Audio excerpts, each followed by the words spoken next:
যাত্ৰা আৰম্ভ কৰিলোঁ যোৰহাটলৈ বুলি আৰু যোৰহাট গৈ পাই আমি প্ৰথমে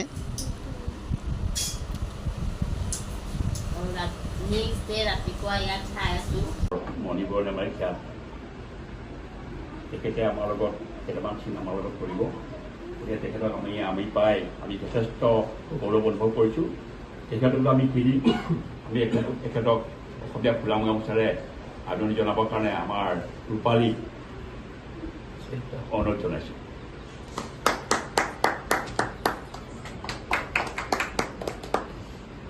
পাপৰিক গামোচা পিন্ধোৱাৰ পিছত এইখিনিতে তেওঁলোকে মোকো এখন গামোচা দি সম্বৰ্ধনা জ্ঞাপন কৰিলে। এই চেগতে সঁচা মৰমৰ সকলো কৰ্মীবৃন্দক ধন্যবাদ জ্ঞাপন কৰিলে।